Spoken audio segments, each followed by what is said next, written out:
Hello and welcome to Turned Out a Punk. I'm your host, Damian Abraham, and today on the show, huge guest, a friend of mine, someone that I really respect and admire, not just for their work in music, but just as an all-around person.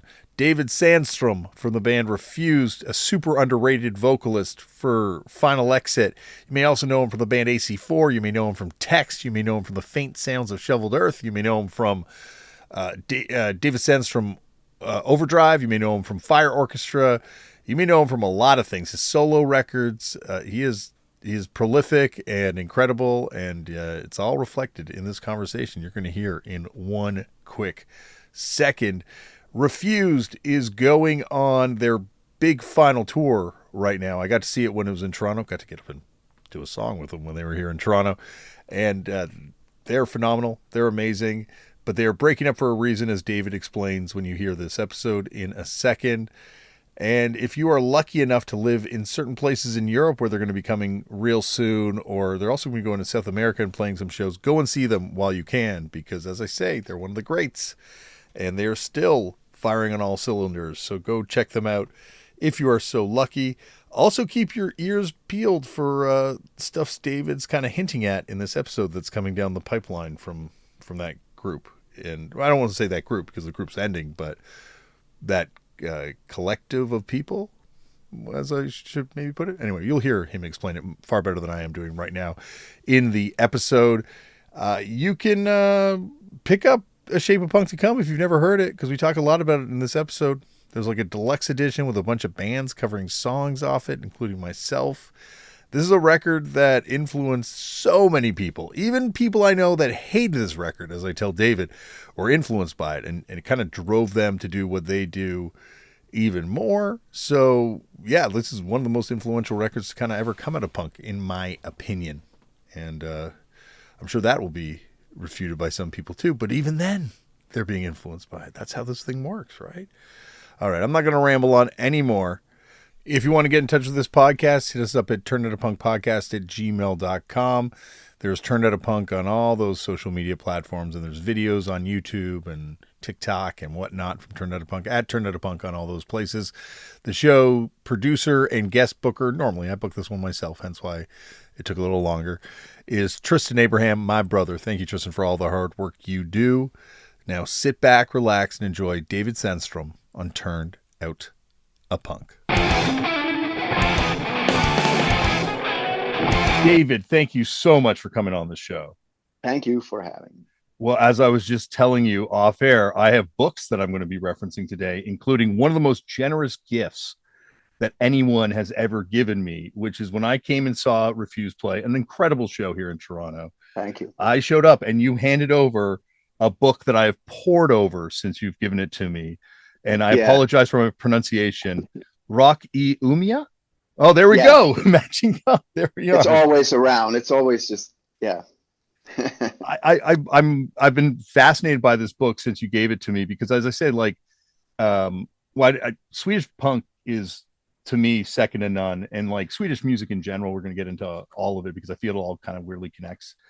But there's just something about the music of that country. But once again, my ignorance being from Canada, even though I've toured there, is geographically how spread out it is. So, right. Umia, through, I guess, what I've kind of, or my friends used to label Umia core, like the stuff from like the 90s that you guys kind of were a key part of.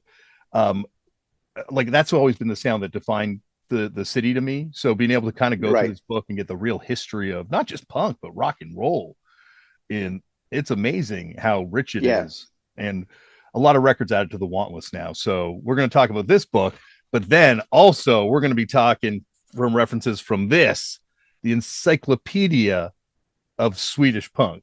Oh, right. Which leads me to my very first question.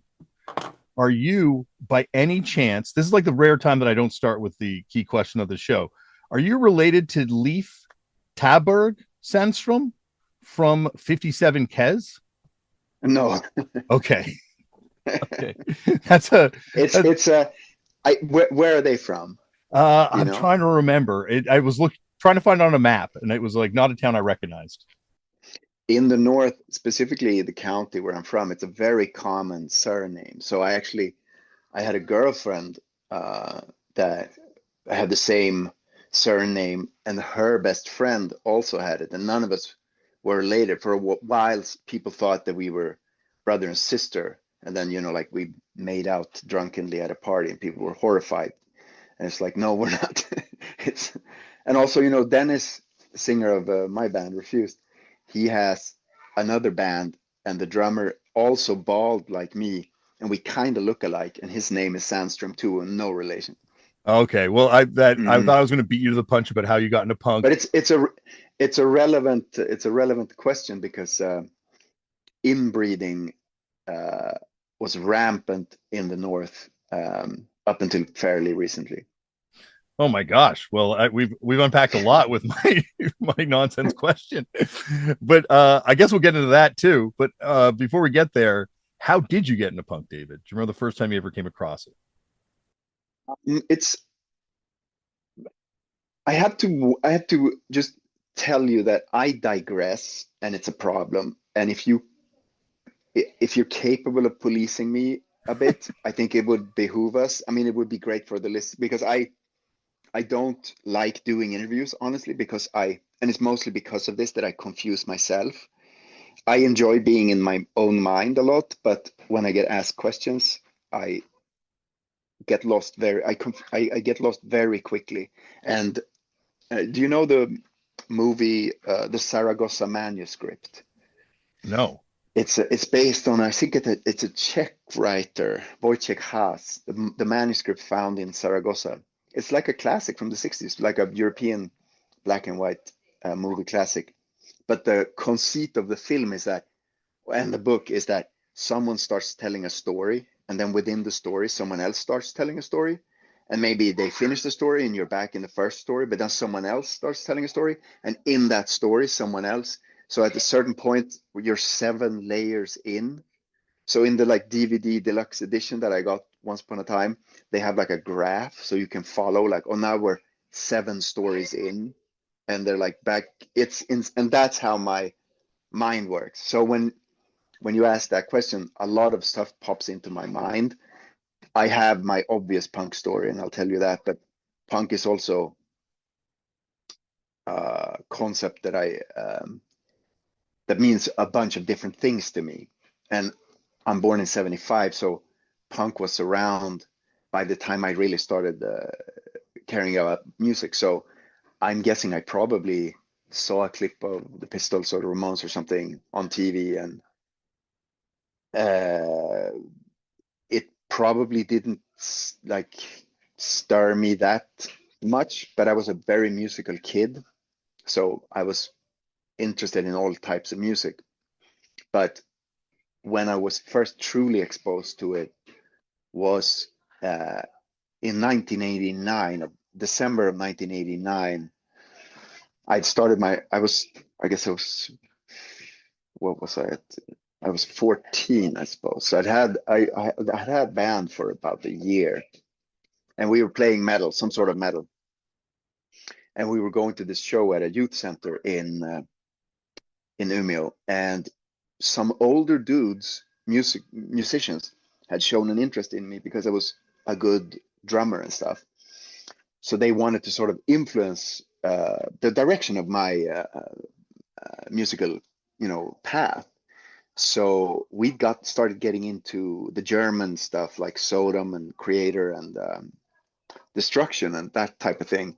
And they didn't like that because they were more like traditional rock dudes. So they wanted me and my friend to go see this band that were our age, but they played sort of like Thin Lizzy covers, and they did like harmonies and the vocals, and they were very, confident, competent musicians. And so they were like, go see this show at this youth center. So my mom drove us to this youth center, and me and my friend went there. Um, and we see this band, and they're good and they're fine. But then when they finish playing, this band Step Forward walks up on stage, and Step Forward is Dennis from Refused, his band before Refused, and they were a remarkable band, a truly remarkable band. Um, and they start playing, and they're playing this really fast US hardcore derivative of Youth of Today and 7 Seconds and FUs and stuff. And they actually played Nervous Breakdown by Black Flag at the show, but I didn't know. I just thought it was one of their songs. And they probably played like a Misfits cover, but I had no idea what it was because I was a metal guy. And they played so fast and they were so good. And also, at some point, Dennis tore his shirt off and it just said fucking shit in magic marker across his chest. And we were just like, this is great. And then the drummer, Jens, just smashed the drum set. And they just walked off. And it was one of those moments where I guess I loved metal. I was playing, getting deeper and deeper into more extreme metal. Um, but there was something about that music that was so direct, so incredibly, it just went straight through you. It wasn't that you were standing there sort of like trying to figure out the riffs and the arrangement. And what I love about metal, it's is that it's both visceral, but it also uh, engages your like musical mind. Uh, but that show was like nothing else I'd ever experienced, and it stayed with me for a long time. And it wasn't just the band; it was also that the people who were there. There was like maybe 9 people who were into them who were there, and they were like fighting in front of the stage, and they looked really, really terrifying. And I, of course, later became friends with all these people and found out that they were kind of criminals and kind of scary, violent people, which I was not at all, which was very exciting too. That they were like troubled kids, you know. But that was it, and it basically those older dudes in the rock scene that had hoped that I would take a more mainstream approach, they got fucked. That did not happen. It's a 89 is also like a real interesting moment for extreme metal too in Sweden, right? Very much so, yeah. How much connection did that stuff have to punk in its kind of origins? Well, I think, I mean, Nick and the guys in Entombed were, like all people of that. I don't know if you read that, The Improbable History of Death Metal and Grindcore book. It's like They 10 years sort of, ago, right? Came out maybe. yeah, maybe, Okay, I but yes, they I sort have read of that. Yeah. they trace the evolution of grindcore, like who was playing. I mean, you're wearing a shirt, the Deep Wound, Yeah. late hardcore Jay Mascis on drums. He's part of that evolution because up until I suppose Mick Harris broke the sort of speed wall of sound uh, uh, with Napalm Death, they were like maybe the fastest. Them are the Neos, right? The Yeah, they're Neos. in that they're in that book as one of those bands that went a little further. So I think all of those metal people, like if you listen to like the early Master stuff and all of that, and of course Venom and stuff, it's very obvious that Discharge and that stuff influenced them. And I think the Entomb guys definitely liked Discharge and I suppose Anti Cimex and stuff. But it was important at that point to disassociate from the sort of kind of goody two shoes aspect of like American hardcore. And there were people in like the south of Sweden who were already like kind of straight edge, and that stuff did not sit well with like the metal people who liked their beer, and it was like it seemed a bit um, like you were class president or something if you were playing hardcore and you wanted to be like a misfit, an outcast. So I think it was very important for the scenes to be not connected. Hmm. Yeah, it's interesting. Like hardcore, it seems to drift away from punk every once in a while, and the further it drifts Hmm. away from punk, to me, the less interesting it kind of gets. I agree. I mean, it's an interesting thing where I I like a lot of progressive and very experimental music and stuff like that, but I I'm I and it's funny because I'm in refused, and I made this record, Shape of Punk to Come, with my friends in this band, which is considered sort of a progressive or record by some. But I'm not interested in progression in hardcore. Like if I want to listen to hardcore, I go or punk, I go back to either contemporary bands that sound like Conflict or Anti Cimex or something like that, or Blitz. Um, and I'm really not interested in moving that genre forward. I much prefer listening to very experimental music and then listening to visceral, extremely primitive, violent punk. Yeah. Yeah, like for me, it's the rawness and the closest you get to the just pure expression. Hmm. And that's why metal for me has always been harder to get into, because there's definitely metal bands I do find this with, but I for a lot Yeah. of times with metal, there's an edifice that kind of gets put up. Yeah. And Well, look, as a metal guy, it was a strange. I mean, metal is predominantly working class genre, much more so than punk and hardcore, much more so than I would say hardcore at least. Um, which is I also think is an interesting aspect of this genre is that even the most primitive bands have lyrics that are a bit more um,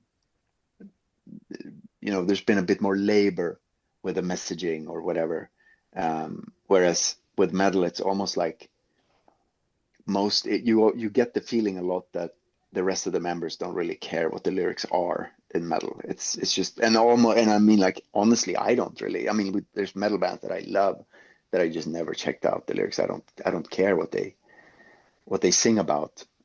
But those years in like from I guess 87 to like 91 or something were very hectic years in metal because the thrash thing came and sort of went, and then the death metal thing came and went, and then black metal came. Like it was a year of a lot of bands being very promising and maybe getting bigger deals, and then sort of their careers panning out and the genre sort of getting watered down. And I experienced the first sort of like that musical movement that I experienced was like that death metal thing, the early earache stuff. I was primed, perfect age for that stuff. Like all those records that came out, like Godflesh and Carcass and Morbid Angel and Entombed and Bolt Thrower, and like all that stuff was just like that was all me and my friends listened to.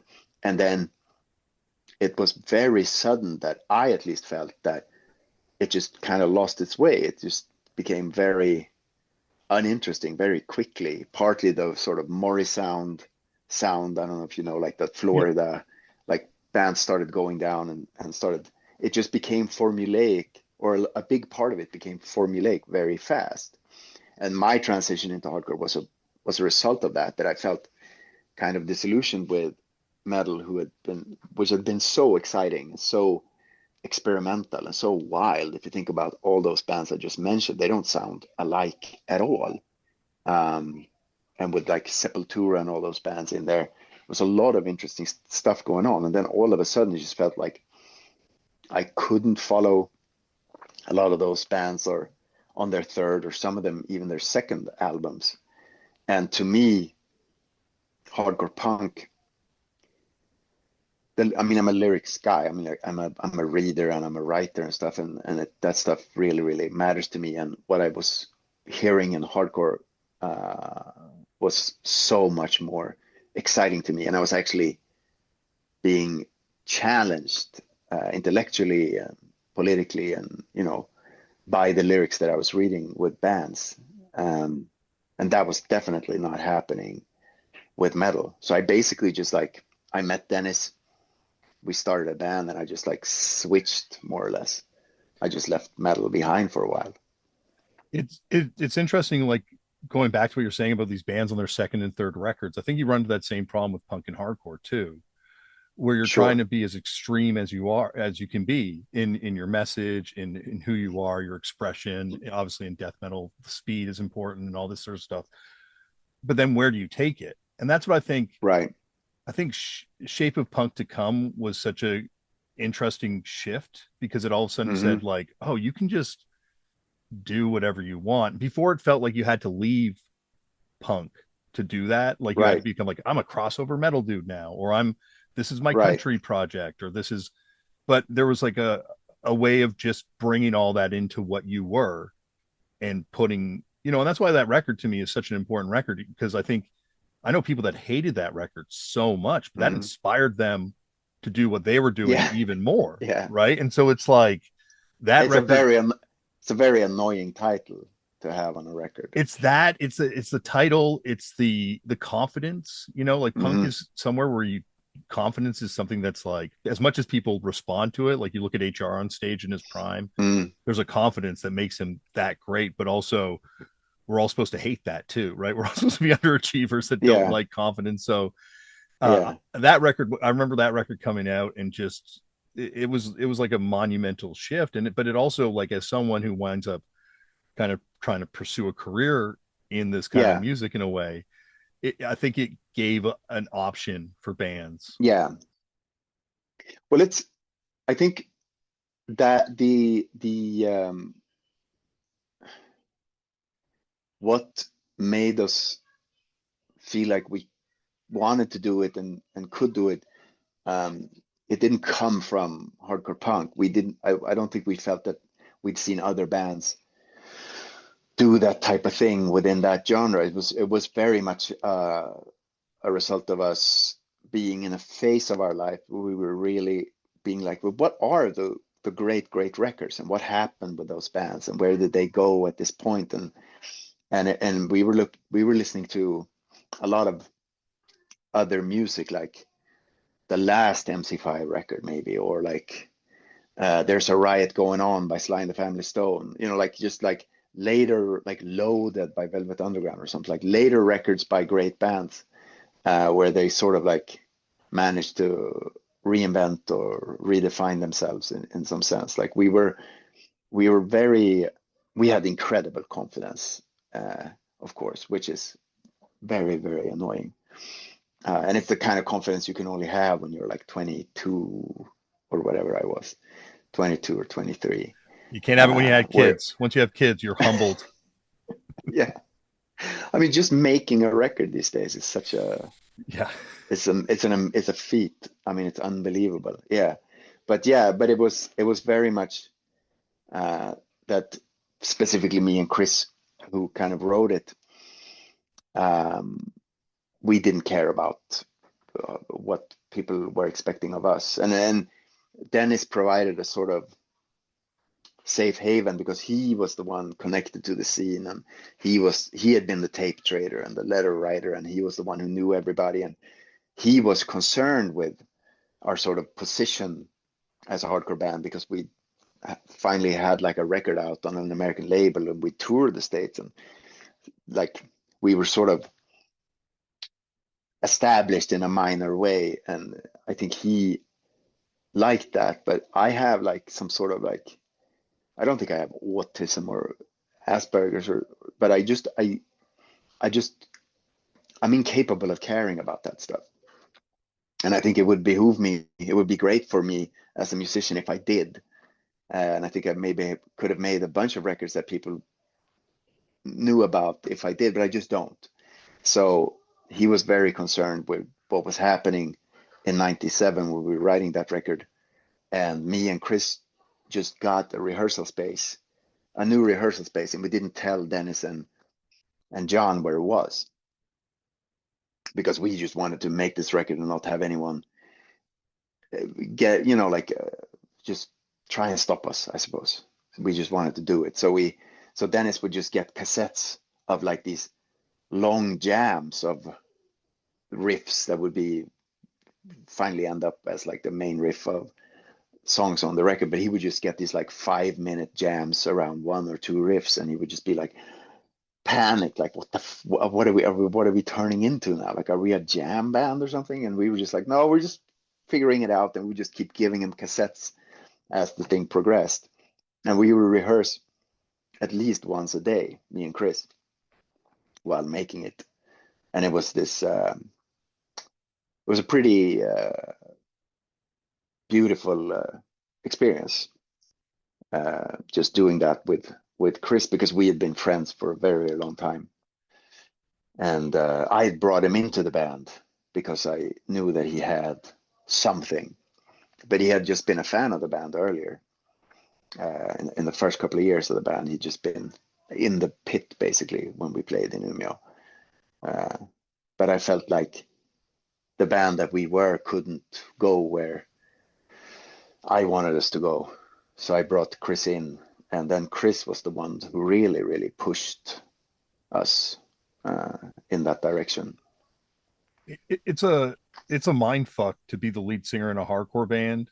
I think at any stage but the very beginning, where it's Yeah, awesome, and then as you kind of go through these growing pains, you're yeah, the one who sees it. Like we were talking off yeah, air about the differences, being the lead singer of a band playing certain types of shows, and I think it extends to like the creative direction of the band too, because I've been the yeah, albatross around fucked up's neck at different times, being like, no, kids won't mosh to this. Like, are you kidding? Like, how are they going to sing along to this part? Like, that's crazy. yeah, And yeah, I feel like, and then especially as the band goes on and a band gets more popular, like, I once again I wasn't there. I've watched the documentary and stuff, but like when the band broke up, I think I had a lot more understanding of how that would happen, having yeah, been in a band that came out of hardcore that kind of like reached for the stars from the gutter kind of yeah, thing.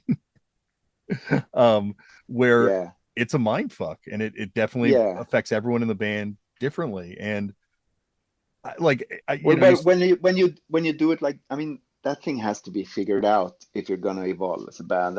And these days, of course, I think it we did it completely in the wrong way. Although I also think that record is good.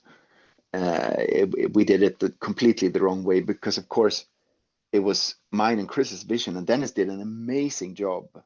I think he's never been better than he was on that record too. And we talked about this recently that I was like, maybe we should treat you like shit because you you perform like you did your best stuff on Shape, and we were such assholes to you. Like we didn't even allow you in the rehearsal space. Like, and you were so like stressed out, and you just wrote like your very best stuff. But I mean, at the end of the day, it was mine and Chris's vision. So then suddenly we're like, oh, we're going to be a band again now on tour, and the other guys were sort of like, yeah, this is not my band though anymore because you guys made a record without us. And it's we probably, if we'd had more patience and not been that young, we could have maybe gotten there slower, but as a unit, maybe, possibly. yeah, but like what would the next record have sounded like? Because I think you had taken the sound as it was Yeah, to the furthest place, right? Like, yeah. I mean, the thing is, we weren't the band to make the next record. I feel like that thing. I mean, like because I think both me and Chris lost complete interest in uh,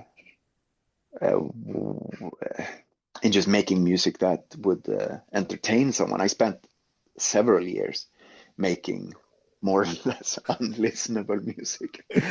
I love the text stuff. I think that text Yeah, record's amazing. Like, it definitely is a challenging record, but yeah. uh, but in a way that I think is like really cool.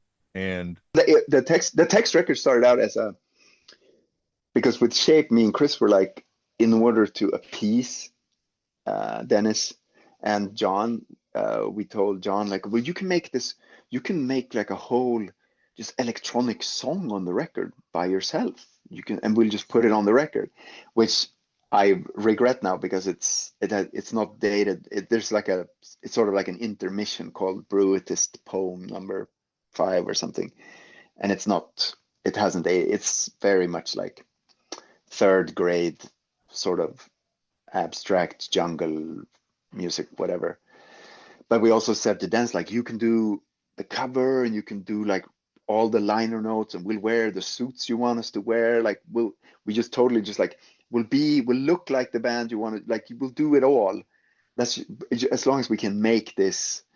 But then after Shape, as a last ditch effort to sort of save the situation. We were like, let's make a record where everyone gets to do their own, like we'll make a double record, but everyone gets their own side. That was the original idea. So I'll do the A side and Dennis will do the B side and Chris C and John D or something. That was the idea.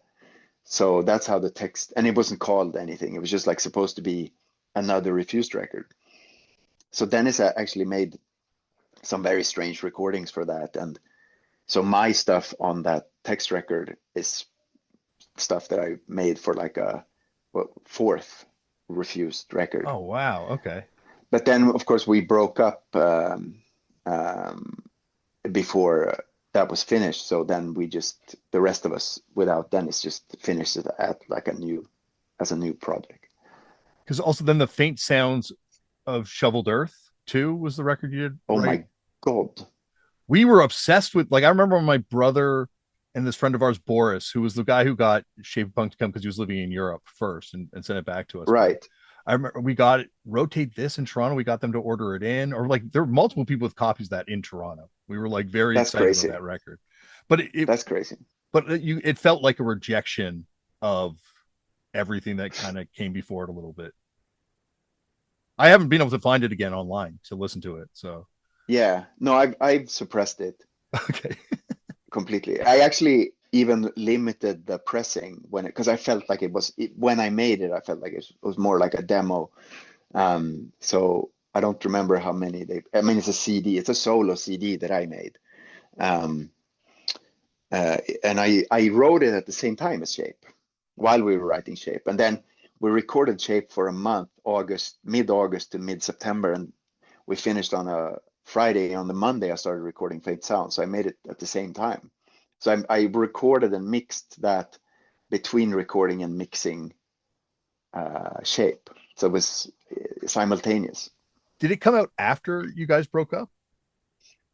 I don't know. I was trying to get the timeline in order because it felt I like it think it was came out. I think it came out at the same time. Actually, I think it was in this. I mean, in Europe.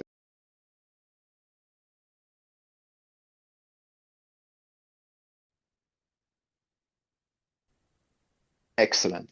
awesome. Sorry, No, it's fine. I didn't mean to cut you off Where there. were we? Faint sounds of shoveler. It's a line from the Slayer song "Live Undead" of South of Heaven.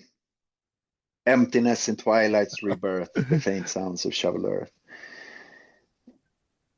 Of That course, flew by me yes, yes. not being a metalhead, so my Slayer knowledge is fairly limited. How much awareness was there when you were growing up of like punk music in general? Like a band like I think it's Yeah, yeah. Charta 77, who I think you guys did a song with too, Karta right? 77 is how we say it. Yeah, no, I mean, no, Terrible pronunciation on my it's part. Sorry. all of that stuff was around, but it's like everybody knows, like if you're not in the punk scene, you don't know about these things. And then when I mean, it's really coming into a punk scene or hardcore scene is basically like a library opening up. And suddenly it's just like, have you heard this band? Have you heard this band? Do you know about this fanzine or this scene or these people or whatever, and this movement? And so once I truly became friends with Dennis, he already was a record collector and his tastes were varied, but it was focused on like hardcore and punk and stuff. And the sort of that type of Swedish punk, I guess I'd call them trall punk as well, Karta, but they're sort of a hybrid of some other stuff. They feel like also influenced by Swedish, what we call prog. Prague in Sweden is not progressive in terms of music. It's politics is what defines the term for prog. So it's more like, I don't know, the Fugs or like that, like a political, Like folk music pre- almost. yeah. Pretty basic folk rock, political folk rock is what Swedish prog is. And Ebba Grön were like the Swede. What's interesting about or odd about Swedish punk is that that first wave of punk was not a repudiation of that older generation of like sort of underground or leftist or countercultural music. It was actually a continuation of it. So one of Ebba's biggest song was a cover of an old sort of prog folk song, the Staten Kapitalet, if you've What, heard that. yeah, like would they have had some sort of level of sort of mainstream recognition? I'm just saying because like, you know, What? Which band? Ebba Grun. Oh yeah, yeah, yeah. They were huge. So they would So play them on the I, radio or something. it's likely that the first punk song I heard was 800 degrees, 800 grader by Ebba, probably on the radio. But it was just, I mean, I would have just perceived it as just rock and roll uh, at that point because my parents listened to American rock and roll. So the punk thing, when I discovered it, just felt like a very natural continuation of that. But yeah, Ebba was a huge band in Sweden.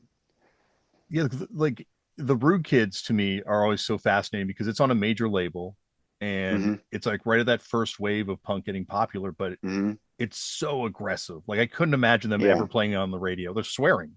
Mm. Right. It's such a small country. That's the strange thing. Uh, like even for us, like I guess we did because we were so politically radical at a time like in the early 90s where when that was not a thing. But a lot of Swedish media, specifically the state media, was still full of a lot of like old like 60s, 70s leftists. So they were very excited about us showing up, talking about leftist politics and vegetarianism and veganism. So we maybe did one or two fanzine interviews, and then our third one was like for a big Swedish daily because it's such a small country. So if you make any kind of a wave, there's music journalists and other people who will notice. So you can definitely get hugged to death as a sort of radical band in these small like Nordic countries. It's kind of odd. It's interesting too because like now that you say that, I think about those Burning Heart bands and like yeah, there's not any politics in a lot of those bands. Obviously, Kang punk and raw punk and trall punk very Right. political, but like Yeah. not as much really with those skate punk bands. Yeah, I guess the skate thing, like you don't really connect skateboarding to radical politics, at least not like academic like radical politics. Yeah. So I think the that aspect of like bad religion and stuff was lost on, and also of course English is your second language, so bad religion is just like gibberish to you when you're in your teens. If you're a skater in your teens and you're listening to like No Control, you're just like, what is he saying? Culture is the seed of proliferation. I don't know what any of these words mean.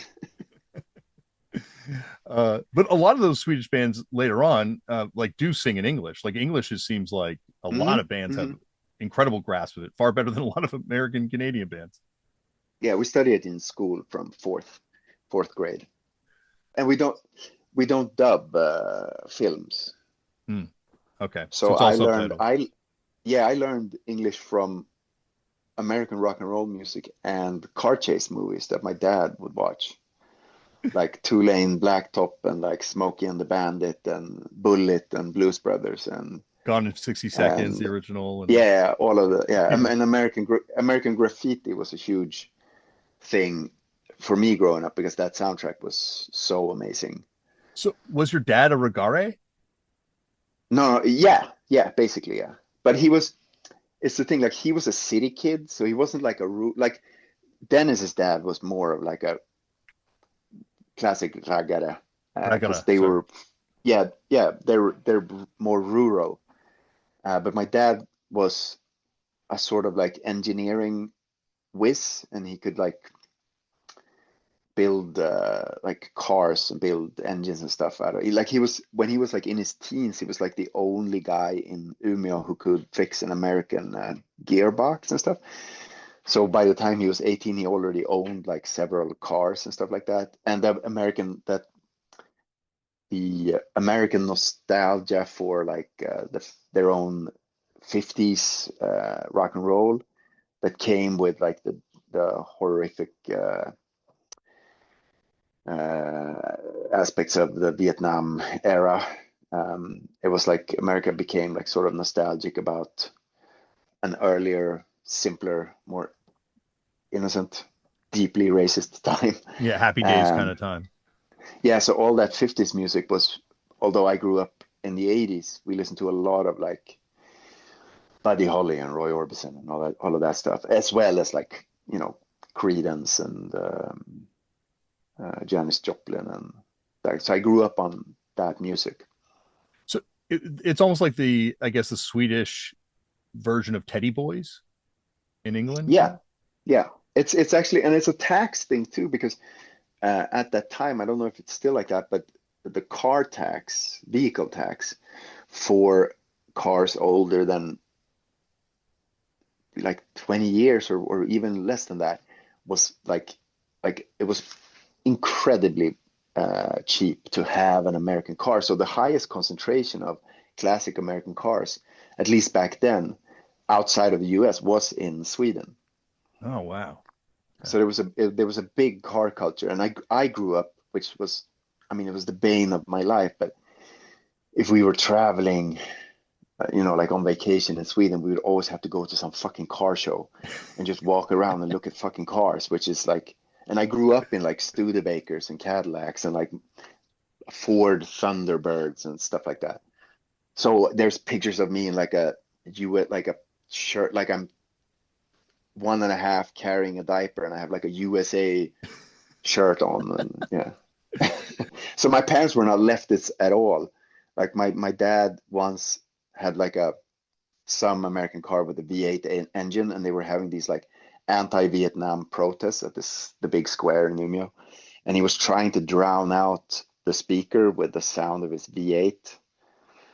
Like they were, my dad was like anti-communist, Well, I and think then he that's all. got two pinko sons, and he became a vegetarian. And I yeah, find that also in Nordic countries in Europe too. In my experiences, there's like a fear of, I guess, more Russia than communism, but like I guess communism might hmm be an extension of that. hmm Uh, definitely a fear of Russia.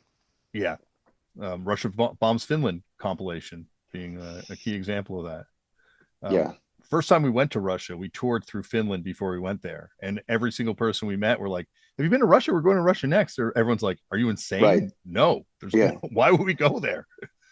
yeah. I met a lot of Russian people that are pissed that we never went because it's so close. Uh, but it was just not on our minds back in those days to go there. Didn't occur to you that there was a scene there. There was like a little tiny narrow window when we went, when Yeah. it felt like you could go there, and I When think was this? 2008, I guess we Right. went. And first time we went, we snuck in. We took a train and went as Right. tourists, and it was freaky. But we were like smoking hash and hmm running amok. I'm like, oh, this place is crazy. It's a lot of fun. Yeah. And then we went back again for a Vice Adidas party, and Right.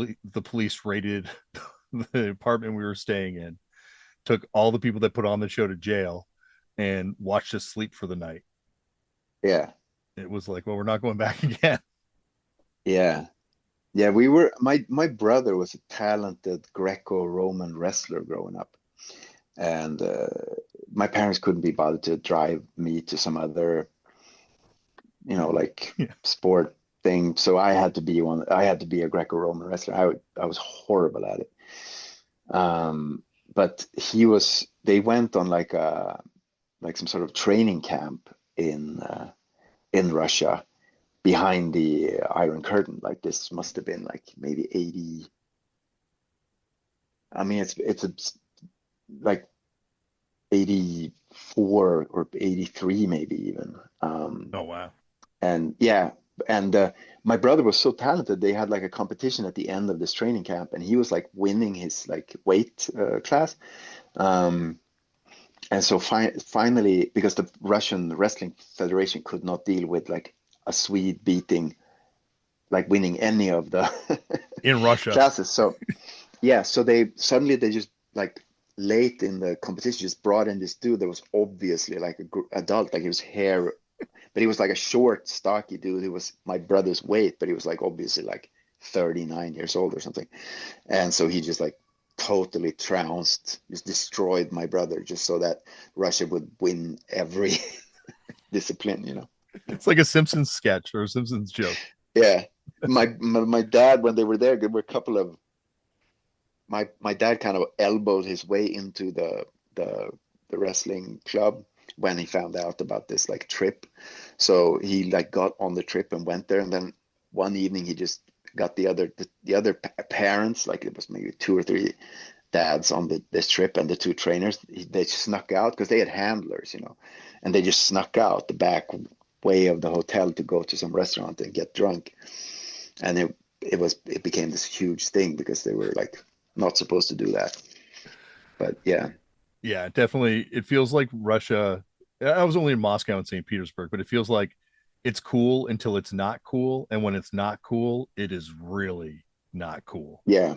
And But yeah, it's it is like a mythological place in my mind because so many of my absolute favorite authors and poets are Russian. So I've read so much literature from there, and it's almost like in my mind, it's uh, it's like a whole world, but it's not probably the world that exists. It's not the reality that is Russia today, but it's in my mind, it's still alive as this like incredible like cultural um, paradise, I suppose. yeah, it's probably changed a lot since I was there, and I know a lot of my friends that were there left, but Yeah, going there, it was really drove home the fact that, oh yeah, there's cool people like the punk kids, like kids that are in this scene. It's almost like a universal that, sure, there's a bunch of fucking assholes too in punk and hardcore. I'm not right. going to pretend not, but like Yeah, but there's like, you're always going to meet a group of like cool kids that are interested in cool things and are doing cool things and trying to build a yeah, yeah. better space for Of themselves. course. And Yeah, yeah, like that was one of the great experiences going there. Same, we toured China too, and that was seeing that in China as well. Like just being like, we, and I think people look at, when I say people, I mean in North America, we look at foreign countries as a monolith sometimes, and I hmm think like hmm we don't look at America that way. Like we know like America's way cooler than the government reflects, and I think we can tend to forget that sometimes, certainly in North America, but other countries. yeah. I mean, in the West, that's true for almost anything. Like you have to really go looking for the great works of literature, even from just like the old Eastern Bloc, like to figure out what is a Polish like 20th century classic work of literature or the Ukraine or wherever. Like you really have to go looking for that stuff because it's not being handed to us. It's easy to think that the good films are made in America and the great literature was written in England and France maybe, but it's definitely not true for movies. I don't think an American movie has been the movie of the year more than 3 or 4 times in the history of film.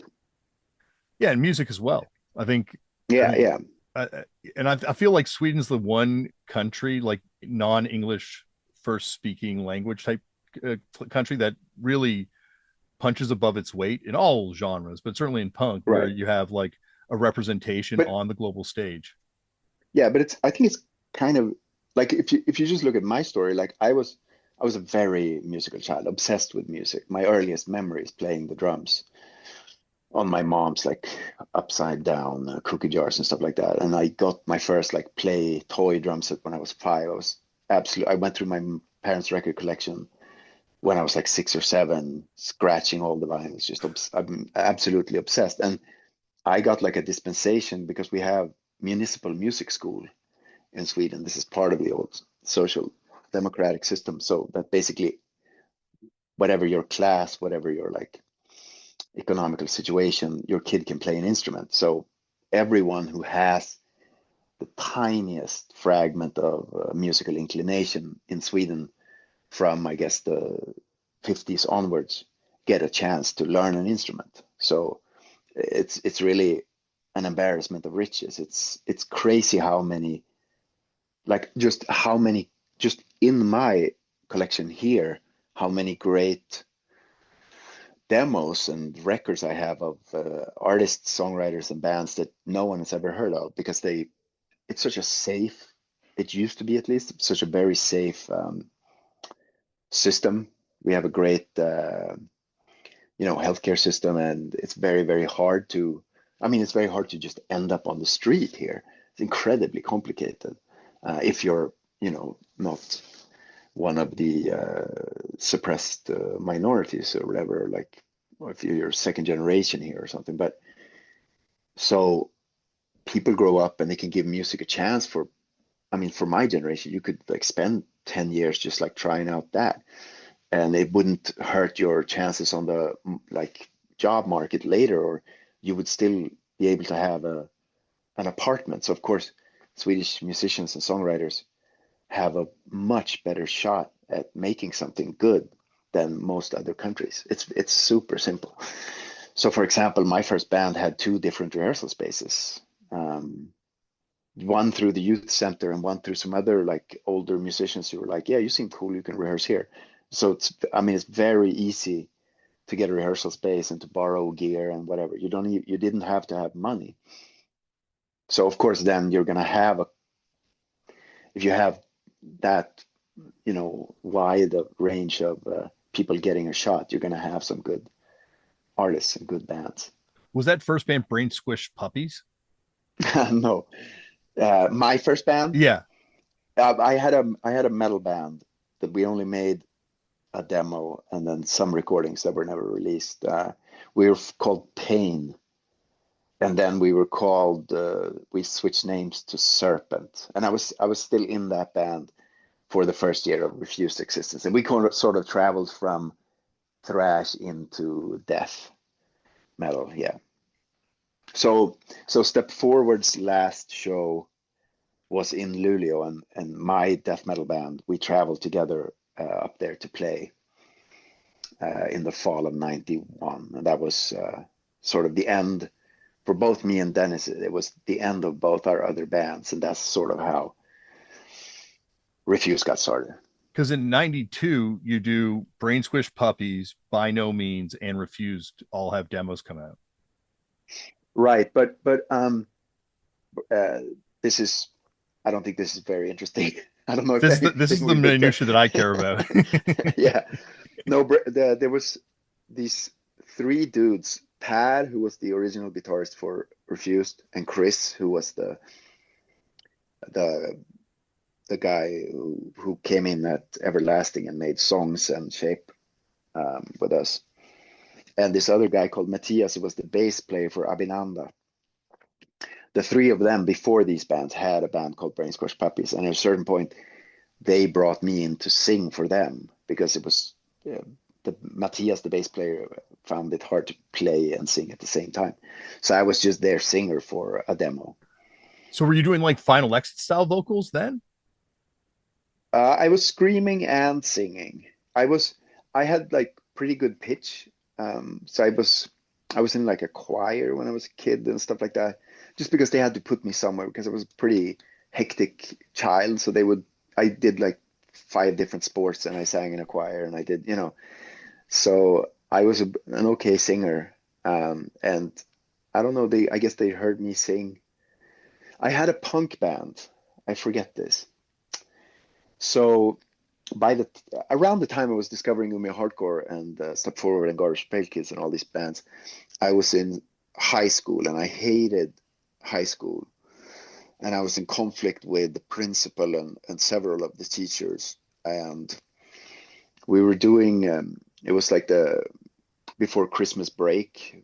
You have this like, what do you call it? Like the ceremony before the break. And we had it for some reason in a church nearby the school. And then when everyone came back into the school, we just ushered people into this auditorium and said that it was an obligatory punk show. And the reason we did this was the generation before us which was Chris and Per, the two guys from Brain Squash 2 was also both in, they were both in Avinanda and both in Refuse, but never at the same time. But they were a class ahead of me and they'd done something at the graduation, whatever. And so I found out that they'd been able to skip a lot of classes to rehearse for the big graduation thing they were going to have, the show that their class put on. So I was like, told my friends who were all freaks that if we just say we're going to do something, we can just skip classes and say we're rehearsing for this thing. And then when it's time, we can just say, no, Tobias has a stomach ache or a tummy ache or something. And we can just skip it. And that way we could skip, like just go to record stores and hang out and not be in school and no one can give us shit for it. So that was uh, what was happening in the fall of that year. I guess I was 13 or 14. But then the thing was, there were some teachers that were kind of cool and that liked me, and they were like, "I'm really interested in seeing what you're going to do at this show you're doing."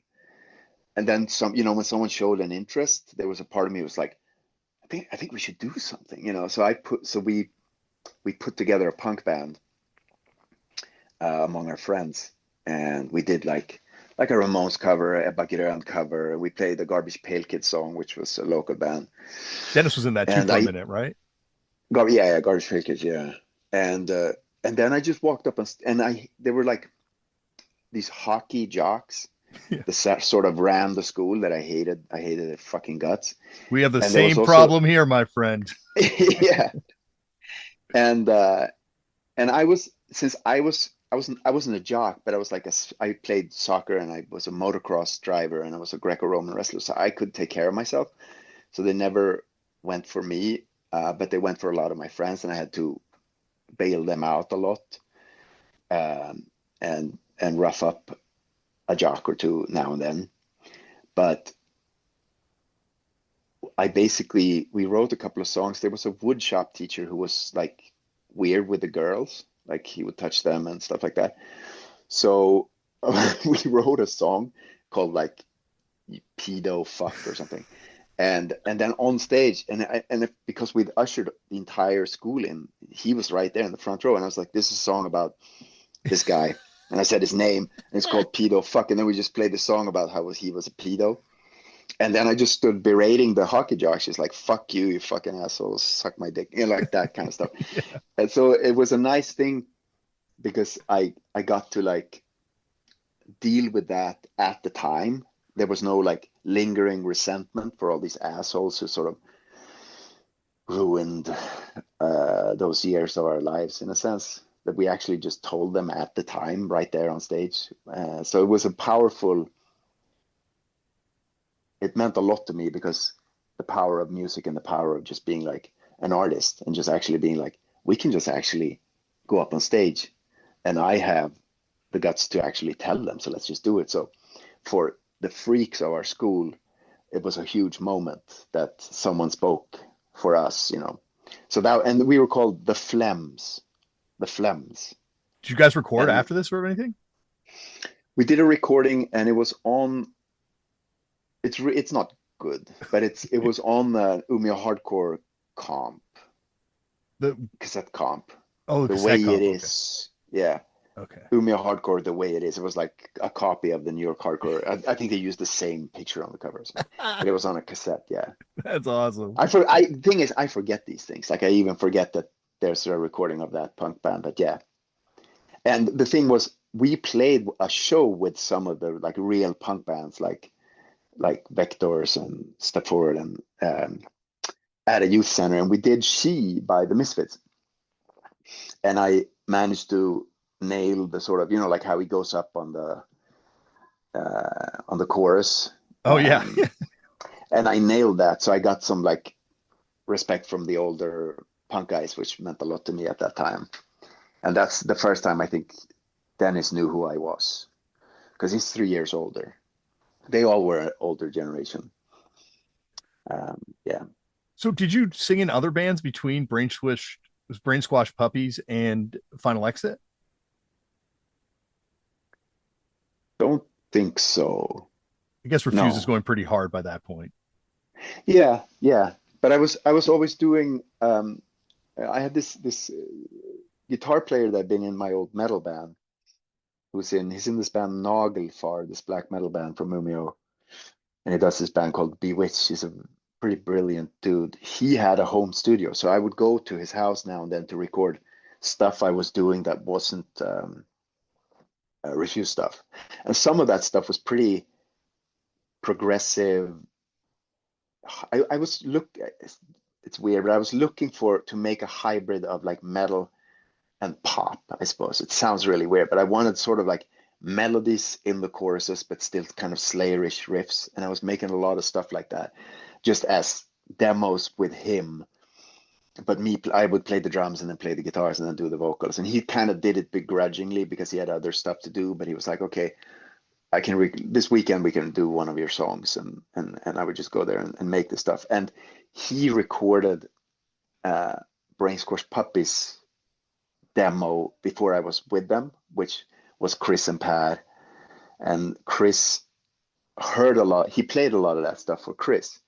And when Chris finally joined Refused, he sort of knew that I had a lot more progressive leanings than not anyone knew. But he had heard some of that the weird experiments I'd been doing. So a lot of his excitement about making Shape came from the fact that he knew that there was other stuff that I was interested in doing. It was just that I didn't want to do that stuff with Refuse.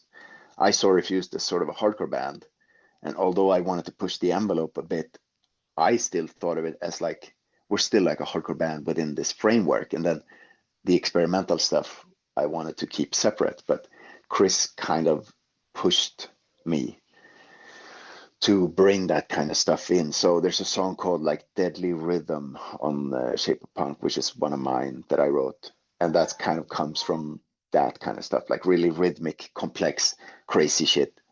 And it was Chris that got like motivated me. He was like, you should really, really try and follow that through and see if we can do something with Refuse, but with that kind of stuff. So Chris was he was very much the instigator for going more progressive musically. It's interesting how we have the framework and the rules that we kind of put on Hmm. ourselves within punk and hardcore. Hmm. Hmm. And the only way that things really change is when people break against that and do Yeah, something that's counter to that. But but the thing is, because of who I am, because of how I function through the years, I've become friends with people from the hardcore scene that are the same. So we love hardcore for basically the same reasons, but we also have these other inclinations, like Don DeVore from Ink and Dagger. Yeah, like we connected pretty immediately because there was so much other stuff that we were into that we wanted to do, and there's a bunch of people like that who just have this deep love for the original, like hardcore stuff. And in some way, it's there in everything you do. It's just not necessarily genre wise always there, but the energy, the directness, and the sort of unfiltered just anger, I suppose, or passion and power of that stuff. Just never, there's no other music where you can find it, really. There really isn't. If you go to like the early discharge stuff or you listen to um, Victim in Pain by Agnostic Front or something like that, like that stuff, it just never, it feels the same. You put it on now and it's like, it just shoots into your heart. It's so incredibly powerful. And so for me, I've never been good at genre. So I still like, I wrote a pretty violent, very straightforward punk song just the other day. It just shows up these things. We're just like, so I've been thinking about a sort of new Final Exit, like related project called something else, of course, but like for a long time because I've just, these songs keep showing up where it's not something that could be a Refuse song or it couldn't be any of the other projects that I'm in. So it's always there. yeah, I feel like punk. Josh from my band when he was on the podcast was like, it's the real red pill. Like once you Hmm. get into this and see it, like unless you suppress it really hard, you can Yeah, never make it go away completely. Like it's like a religion, right? Like yeah, it's just stained on you. yeah.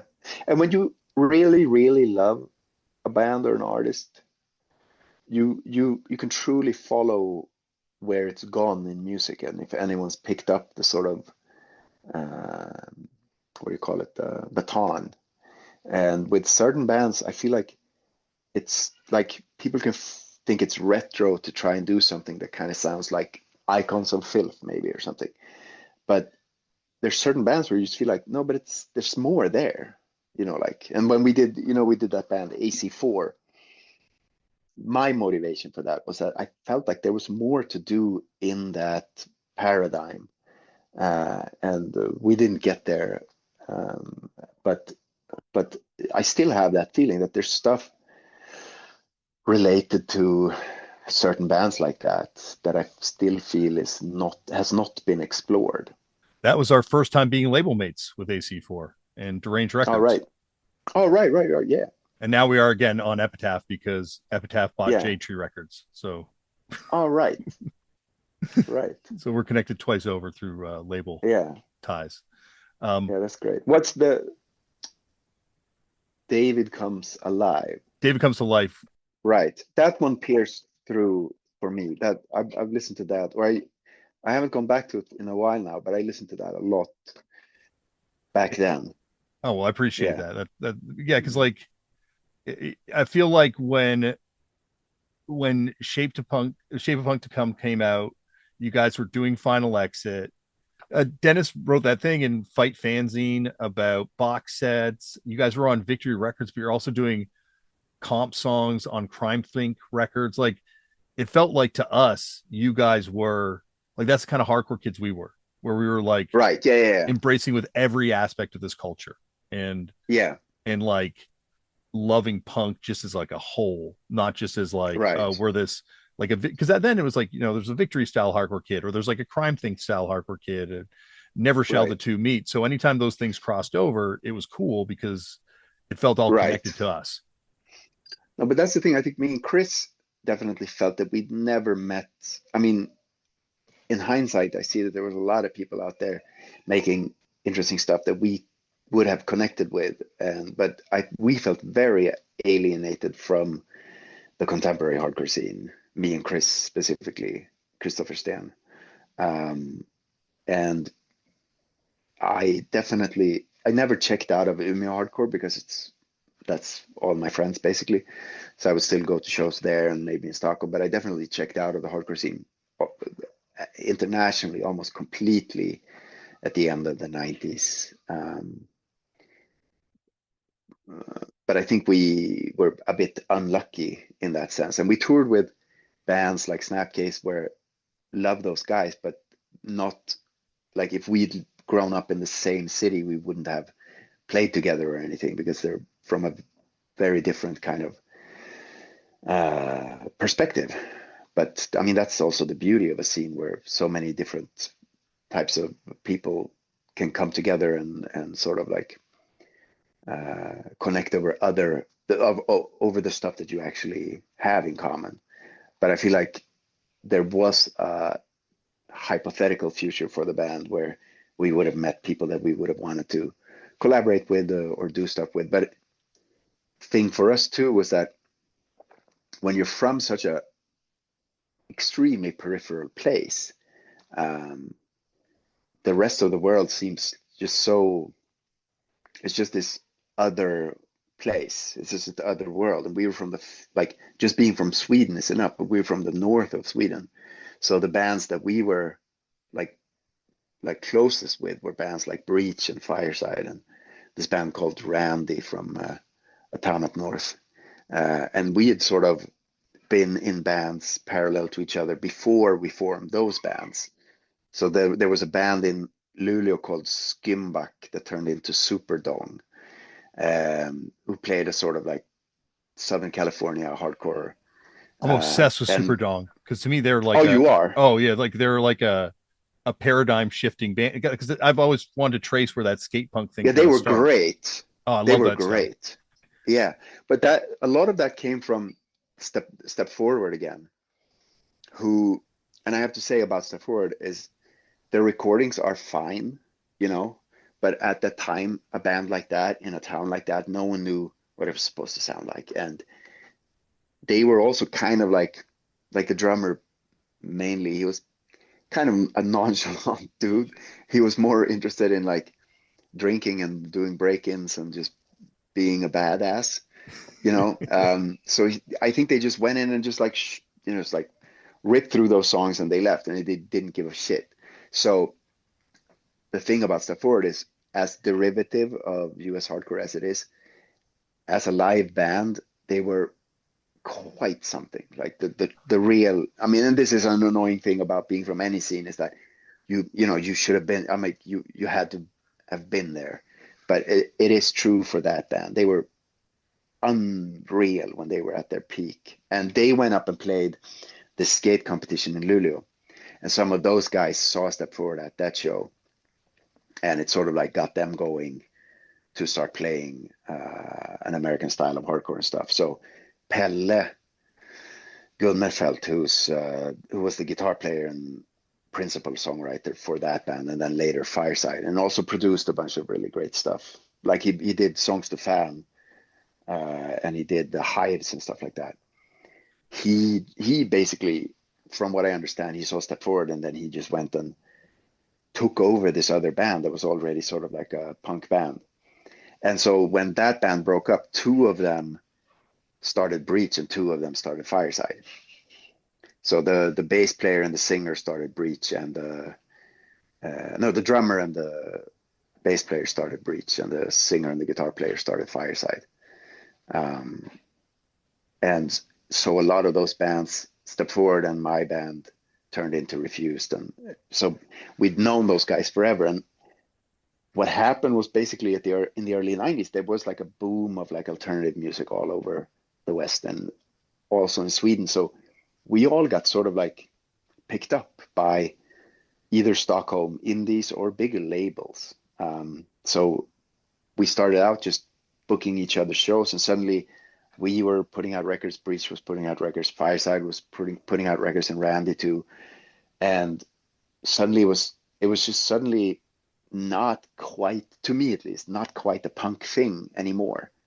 It was like an alternative rock thing, although whether the music we were playing was alternative rock, we were sort of in that type of framework. But Refused kept touring very, squats and sleeping on floors and stuff like that. But there was like we ended up becoming way bigger than anyone had expected us to be within Sweden, at least. And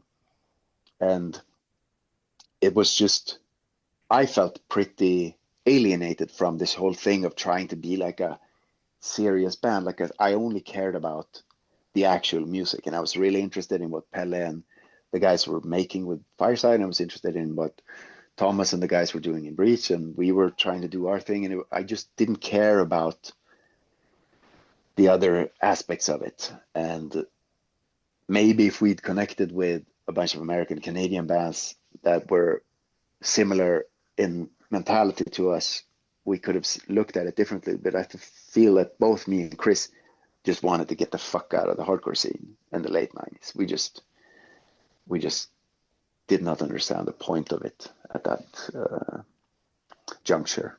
Yeah, because I think it would only have gotten worse for what you guys were feeling as the Mm-hmm. record got more and more popular after you guys broke Mm-hmm. up.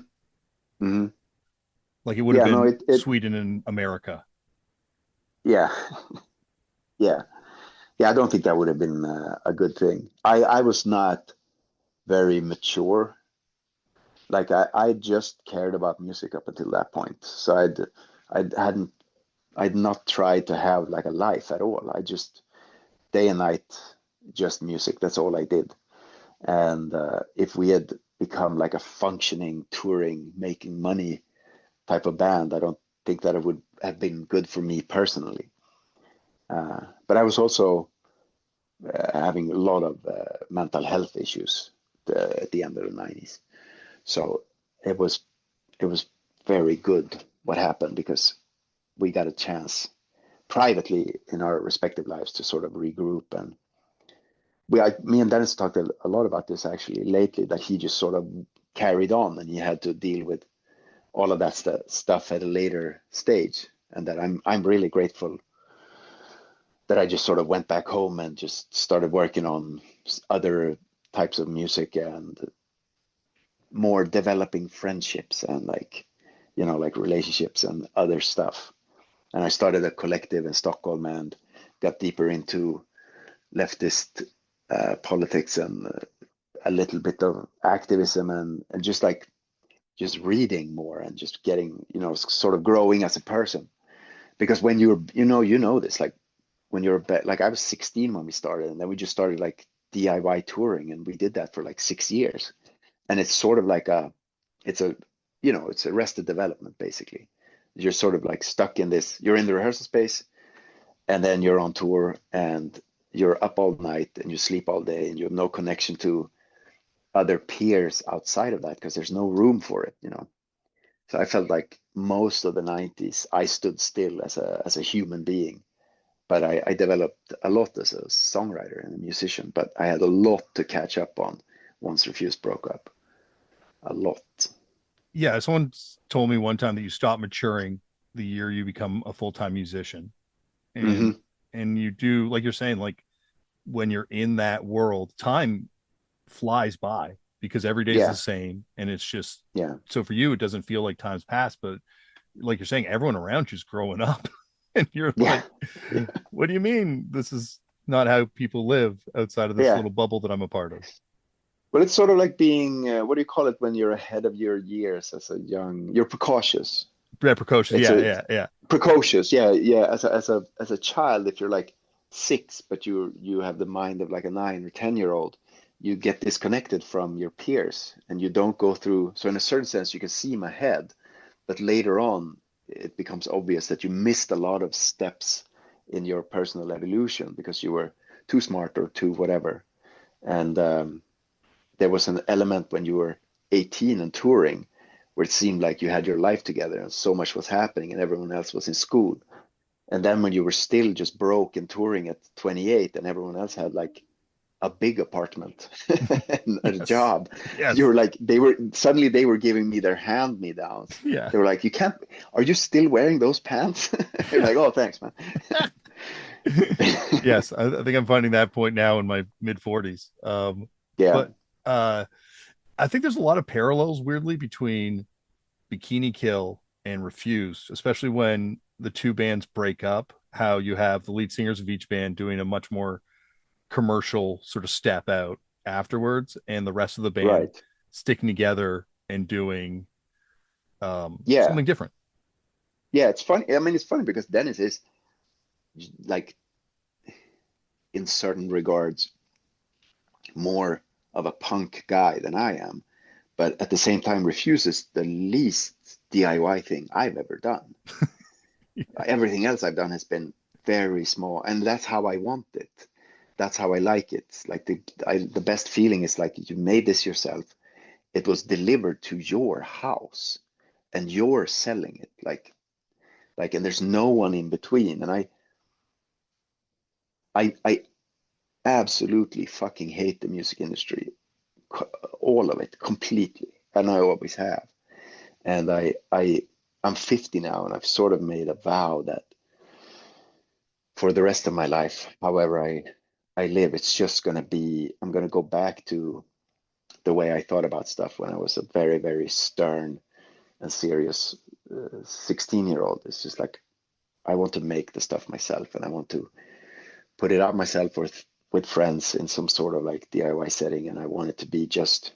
I don't like big shows either. I don't like. I want the people who are there to be interested in the specific thing that's going on.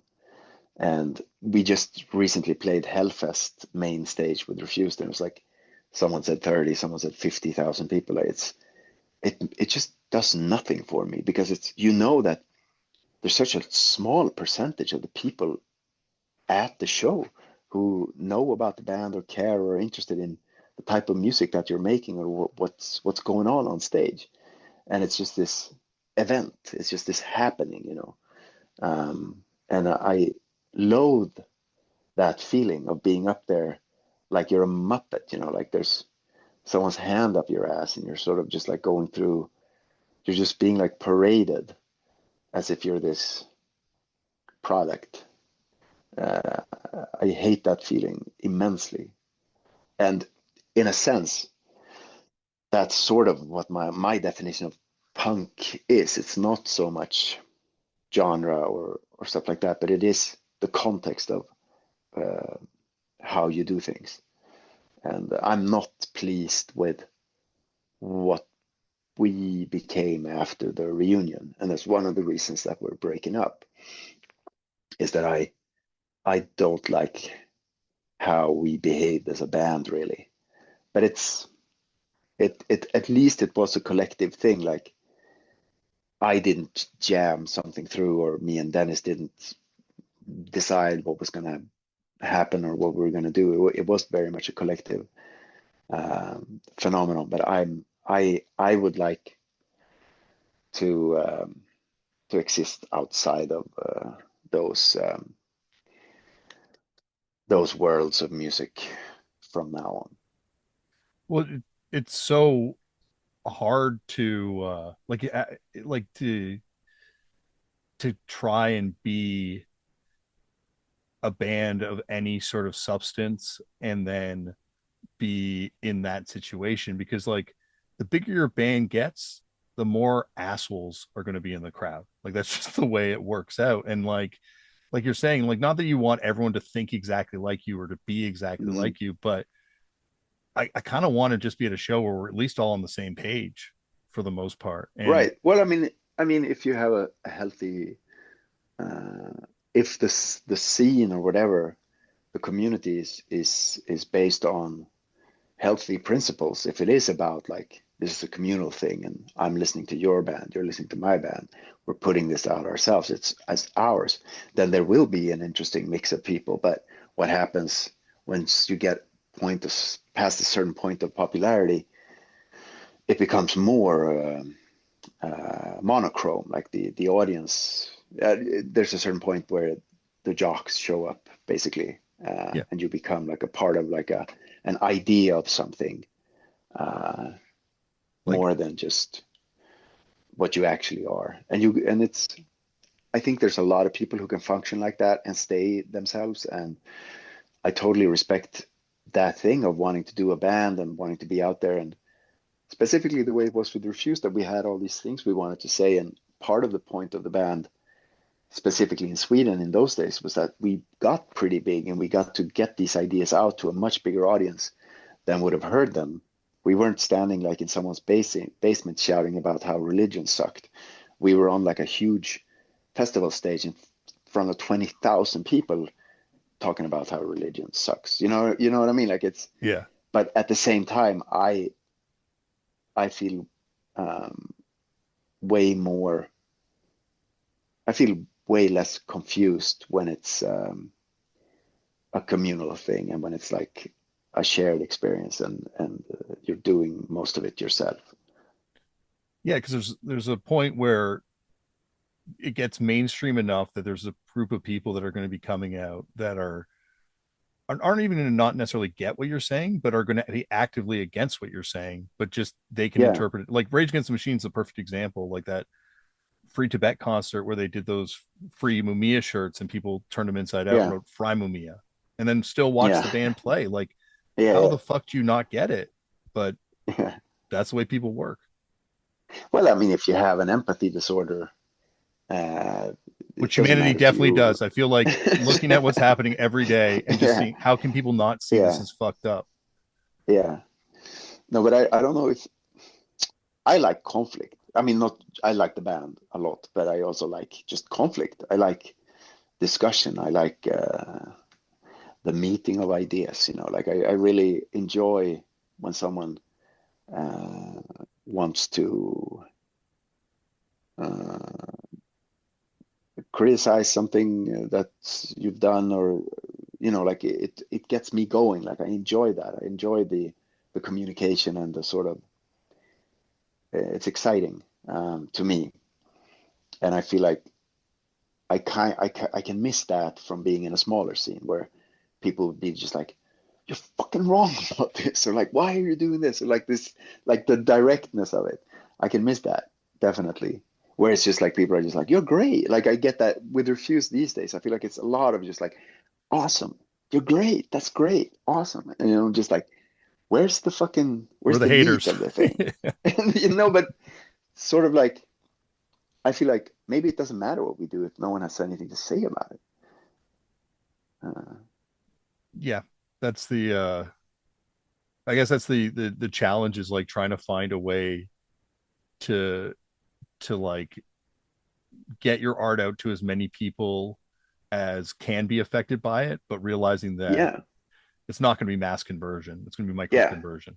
But it's also on you to make the type of art that gets people Yeah, excited or feel challenged or like provoked. And I think that one of the also another one of the reasons we're ending Refused is that a new band has sort of formed within the band. Like the four of us are making new music, and it's just not. I felt it couldn't possibly be interpreted as Refused anymore, especially since Chris left. So we're doing a new band, and a lot of these things that we've been talking about now, I badly want them to define what we're going to do next, and it's the messaging is not going to be so literal and so direct, and the music is not going to be as controlled. It's going to be a lot more wild, I think, and a lot more experimental. Um, that's that's the awesome. dream. What? How far Yeah, along are you guys in that? hard to say. It's Matthias who plays the guitar now. We he's obsessed with the record "Not Fragile" by Bachman Turner Overdrive, Yeah, and that was my dad's favorite record growing up. And when we met in '95, um, he had never met anyone for whom that was the most important record. So we spent like within minutes of meeting, we just went down to the rehearsal space and just played that record over and over together, me on drums, him on guitar.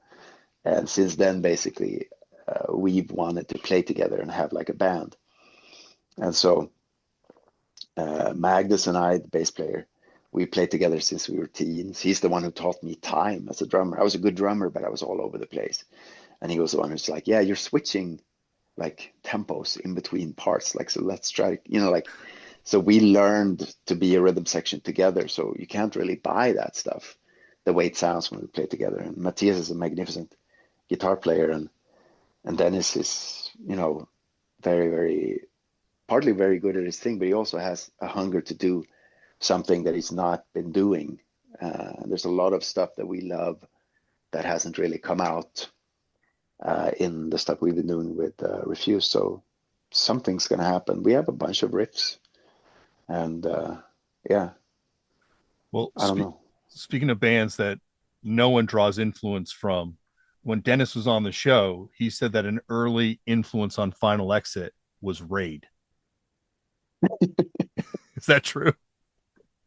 I guess, yeah. I mean, Not we morally, listened I to mean, that but just '70s. like, Well, I mean, the main influence for Final Exit was that Refuse was so serious. I mean, we're so serious and severe, and that we're really silly people, and we also have a deep love for the older versions of hardcore. And so it was actually just one day at the rehearsal space when I think it was Chris and Pat who had discovered Dennis had played them probably some early agnostic front and some other like fast stuff that they liked, and they just started playing around with like playing some faster violent stuff, and then we were just like, I could scream, and then Dennis could play the bass or whatever, like, and Pat was the guitar player, so he would play the drums. It was sort of like a Project X, like just switching instruments type of thing. And yeah, there was a bunch of we played. I think we played Victim and Pain our first show, very first show. Um, but it was very much of just getting to let loose. So in a sense, Final Exit is the same band as Refused. it was the same members or the same like pool of members. Like Pad, I think Pad was in Final Exit when he got fired from Refused and then joined Abhinanda, and Chris went from Abhinanda to Refused, but Final Exit stayed the same. Like it was, it's so incestuous. So I always saw Final Exit as just like sort of like the B side of Refused. Uh, yeah. It falls into like a punk tradition too of not, I don't want to say a parody record because it comes from a deep love of the music that you're making, and it's not silly, but there, like you're saying, there's also a sense of humor to it within. Yeah, but I mean, a lot of early, I mean, like DRI and that stuff, it was funny, Oh, goofy absolutely, stuff. absolutely. And like you look And at it's more in Project that X, tradition. yeah, Yeah, yeah. Project X, and but like Skin Disease, which was Chumbawamba's fake oi band. Oh, Um, I don't know about that. I'm a Wanker. It's on one of the Sounds compilations, and that was Chumbawamba when they first formed as their like fake oi band, Yeah, yeah. and they got on this No, oi but compilation with it. like you can be both things. Like we were very serious about the stuff that we were into and talking about, but we also could see how funny it was in a sense that we were so like preaching from the stage, but we're these stupid working class kids from the far north of Sweden who barely read a single fucking book, at that point. So we were kind of making fun of ourselves and also making fun of like other aspects of contemporary hardcore that we thought was silly. It was like some of those songs are so passionate about like animal liberation that it's just like insane. And Earth Crisis were great on Firestorm stuff, but it's also kind of funny, like it's almost biblical language about justice being served. It's funny, that stuff. And no, no, but I mean that's sort of what drove it. It was a you can be both at the same time, like take it seriously, but also make fun of it. Yeah, and it's only a record that could come out of people involved in the genre to understand the nuances of it, Hmm. and to but I do think there's like a real tradition of this thing within punk to Yeah, have this sort of like less serious outlet band. yeah, yeah. No, we badly needed it. Um, And for a while, people didn't know that it was the same member. So Final Exit would talk shit about Refused in a fanzine, Yeah, and then Refused would talk back, and a lot of people thought that it was like an actual conflict or whatever, which I think is very funny meta stuff with like the same band talking shit about itself. I think we probably were inspired because we used to write fake letters complaining about ourselves to Maximum Rock and Roll, and All right, I think it came from us hearing about that, maybe. I love that. Yeah. Yeah, we haven't talked about this book, Yeah, we have not talked about Alldeles this book. strax, And and you, all of your punk stuff. all my weird nerdy questions about other stuff that I Hmm. want to get into, believe me. Hmm. Um, well, I was going to ask you because like you're on a comp with them. Was there any relation with that band Uncurbed and Refuse? No, let's see if I can place this. I think we were friends with one of the guys in Uncurbed. There was I mean, like we were, like we became kind of big, kind of fast within Sweden. And we had like all our straight edge ideas and veganism and all that stuff. So there was a lot of like the old raw punk and crust people who just like partly just thought we were full of shit and like pretentious or whatever. But also some of them I think thought it was kind of funny to just hate us. So there was a lot of like not a lot of confrontation, but there was bands writing songs, extra many songs about getting drunk because we were straight edge, or like stuff like that, anti-refuse songs. And if we play with those types of bands, we could expect getting like meatballs thrown at us and stuff like that. So there was a sort of, it wasn't antagonistic because of course I love a lot of those bands that like we played with like Dischange and I thought they were great, and like a lot of those bands, because I mean I would often wear a Discharge shirt, and I think it could probably both guys like that maybe thought that was great, but also hated that a straight edge dude from Refused had a Discharge t-shirt. But we did play once with a bunch of crust bands in Jönköping, which is kind of a hotbed for that type of stuff. And Jonsson from Anti Cimex was there, the singer, and he was kind of freaking Dennis out backstage. So Dennis sort of like, "You go talk to him. I can't talk to him." And I sat, I sat and talked to Jonsson for a while. And this is, maybe we could end on this, but it's a magnificent testament to DIY ethics, because he was out of his mind. Like at that point, I couldn't even, I wasn't capable of like discerning what was going on, if it was just drunk or if it was on pills or whatever. But he was saying these crazy things to me about dreams he'd had, and like walking so fast across the desert that the sand turned to glass, like weird shit like that. And I was just like, okay, man. And I like freaks, like, so I thought it was awesome. I just loved talking to him. And then I guess he kind of liked talking to me. So at a certain point, he just goes, he sort of snaps out. He has like a moment of lucidity, and he sort of goes, "You like US hardcore, right?" And I was like, "Yeah." I had the first Minor Threat 7-inch, but someone else stole the actual like record, or I lost it. But I have the lyric sheet. Do you want it? And I was like, "Yeah, man." And this was like a Friday maybe, or a Saturday. He was out of his mind, like drunk, maybe on drugs, whatever. And so we play that show. We go home on the Sunday, and I swear to God, on the Tuesday in the mail was the Minor Threat lyric sheet. That's awesome. Do you still have it? No, it's a long story. I framed it. I had it on my wall for many, many, many years. But I moved. I lived in LA for a while, and I had it in that house where I lived. And long story short, I think it got sold by a dude who relapsed. Oh, Uh, an amazing story though. That's so yeah, like so awesome. yeah, Uh yeah. Because I was just like, he's just talking now. Like this is just talk. And then when like just like the very first mail day after the conversation, it was in my hands. that's Pretty. amazing. Those old punk dudes are just, yeah, they're for real. Well, I got way more questions for you, but you got a day to live. So, David, anytime you want to come back on here, you are always welcome. Yeah, maybe we should do like have like some sort of like what do you call it? Like a sked like a Like bring a scheduled multi-part series.